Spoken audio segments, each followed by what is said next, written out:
Dana, have you seen Dune and or The Batman? I have not. Phil started reading Dune the novel, and that Mm. tome is like 1,200 pages long. So I think he Hmm. Yeah. hasn't made it through. I kind of want to read the book before I see the movie, Sure. but I love hearing your take on it. I have to say, with the Batmans, I like the Batman, but The Dark Knight was the last Batman movie I saw. Uh, Okay. so I'm a Did little you not round behind out the there. trilogy with Dark Mm-mm. Knight Rises? No? Okay. Oh, maybe I did. With I did You see did- Bane. I did see Dark Okay. Knight Rises. Okay, Yes. I was like, man, Yeah. that'd be a Leave it hard place hanging. to stop. Yeah. No, Yeah. yeah, no, Dark Knight Rises was the last one, and I thought that was so epic. It was just fantastic. I really didn't have an interest in seeing another one. After that, I liked that one Sure. so much.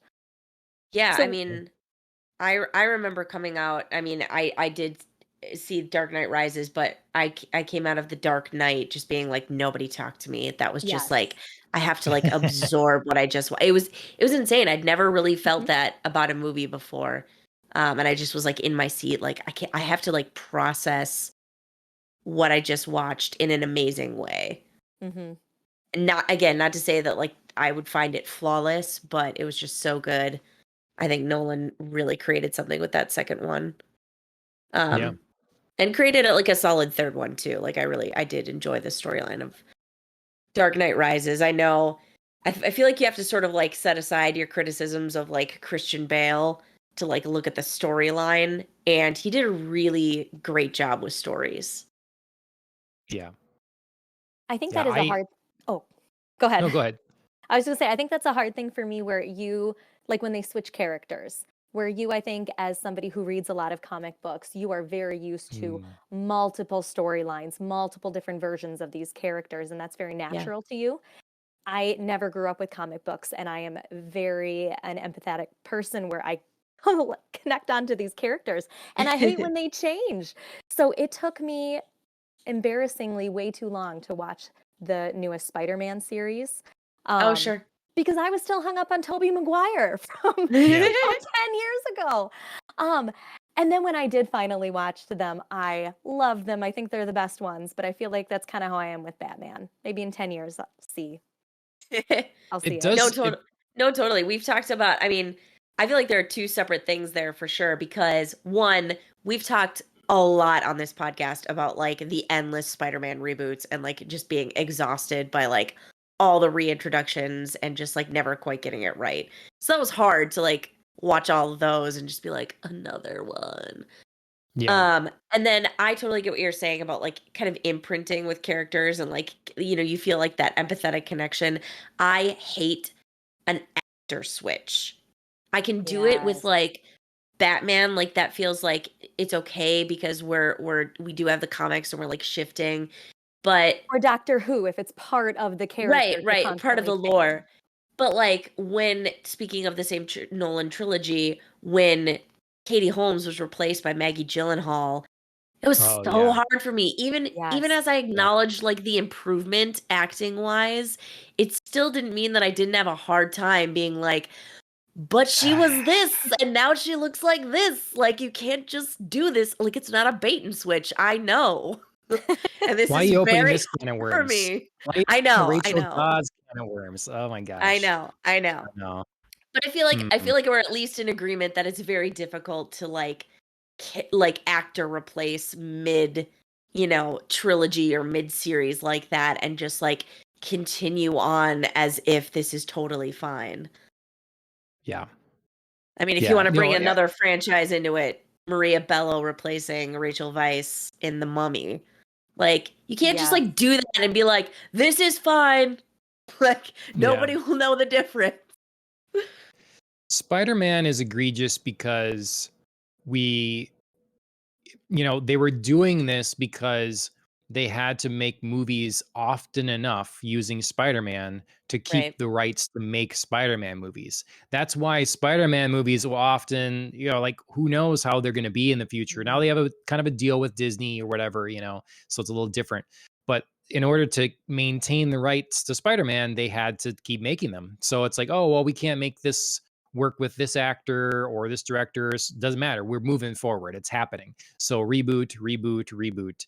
And, you know, I enjoy the Spider-Man movies, though I haven't seen the middle one, the newest trilogy. I haven't seen the middle one Mm. actually. Um, I am still like I would have probably rather we just called it. Like maybe if we were just announcing now a new Spider-Man movie, it is too much, and Batman didn't feel like too much to me because I skipped over the Zack Snyder stuff. Batman versus Superman and the Justice League, I didn't watch any of those things coming out. Same. So I was like ready for a new Batman. The exception I made is I did watch the Snyder cut of the Justice League when that came on HBO Max. But yeah, it had been a while. So and watching back now, I do like the Dark Knight trilogy, but Christian Bale's voice, yeah, that really is a sticking point. That is a sticking point for me, and I don't understand why that wasn't corrected somewhere along the line. Like, just Mm. it's too much. I still love the movies. I still enjoy them, but man, I don't know what's going on. Yeah, it is. I mean, All it right. is. It is only one thing, but it is obviously a central thing to like Yeah, move it past. It's is. it's not And just like something in the periphery. hey, it gives us something fun to talk about because now we can always discuss as we have best Batman, best Bruce Wayne, who has the right jaw for it, who has the right voice, whose Batmobile's best. There's so many iterations that we Yes. have lots of yeah, Kevin Costner. lots to Nobody. discuss. Nobody ever votes for Adam West. Poor guy. Wait, Kevin Costner, No, I said the uh wrong name. Michael Keaton. Michael Keaton is who I meant Michael to Keaton. say. Okay. Okay. Yeah. Yeah, yep. I respect that choice. My choice is, I say the best Bruce Wayne is Val Kilmer, and the Yes. best Batman Oh, is Michael Keaton.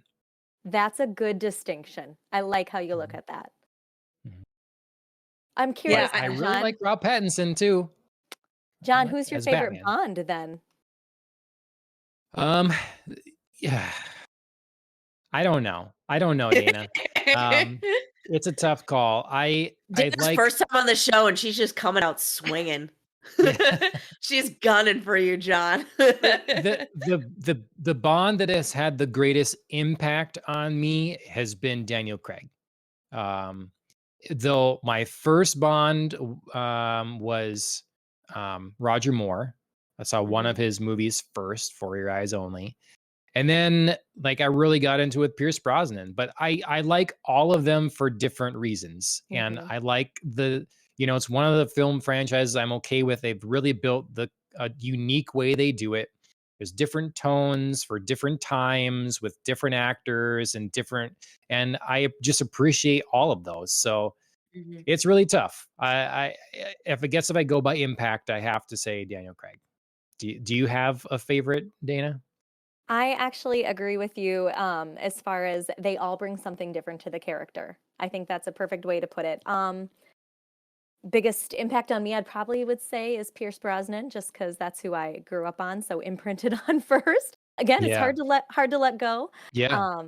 But to bring it back full circle of how, when they've got these storylines like Batman and Spider-Man and they're changing the characters up, I really appreciate that. I think it's the mark of a good new show is when whoever's playing that role brings something unique. They change it up a Mhm. little bit. They highlight a different part of their personality. And I thought that's what Daniel Craig did so well as James Bond. He brought back that raw grittiness, that maneuvering on the go, not always super suave, which was different than like a Pierce Yep. Brosnan's very put together. I like both of them. Yep. Yep. Yep. And I know Andrea's answer. It's original, the OG, right? Connery. OG Connery, yes. I mean, I was introduced to Brosnan first.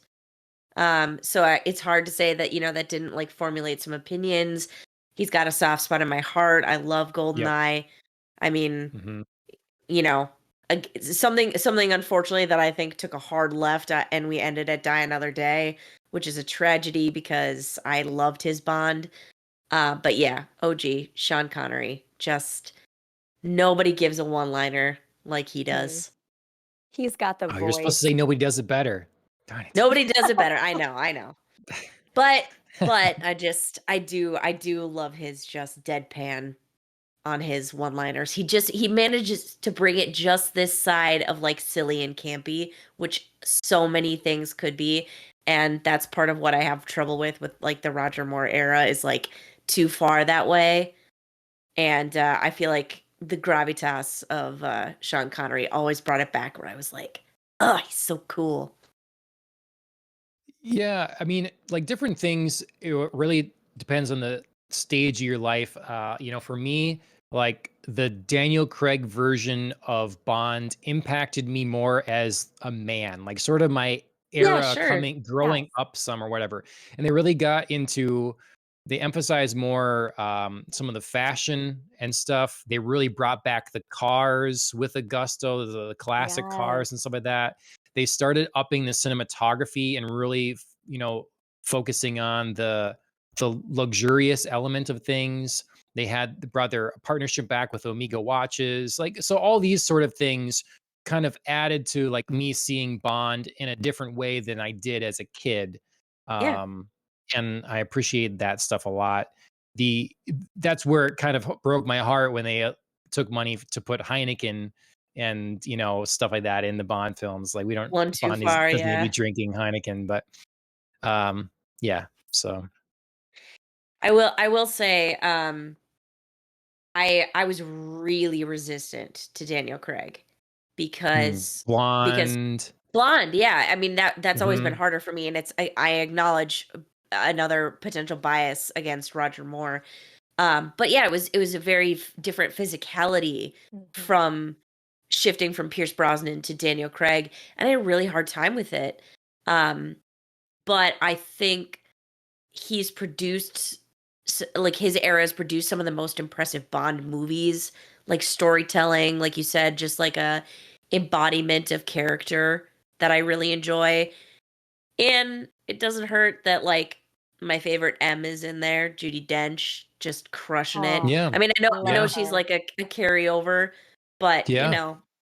just you just like feel the full acting Mhm. potential of Dame Judy Dench in the Craig movies. So yeah. And she was important to have like that touchstone to carry Yes. on to the, Yes. like Very it's necessary.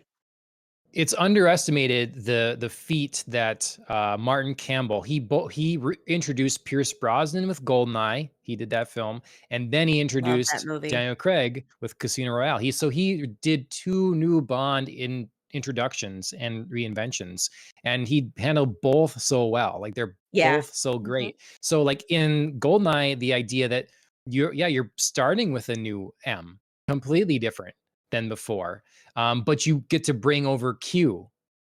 And then when you Mhm. go to Casino Royale, you leave Q, no more Q, new Q, but you get to bring M yet. So like having those important things that you make you feel at home and familiar, whilst leaving plenty of room to reinvent as well. Mhm. Yeah, master of the relaunch right there.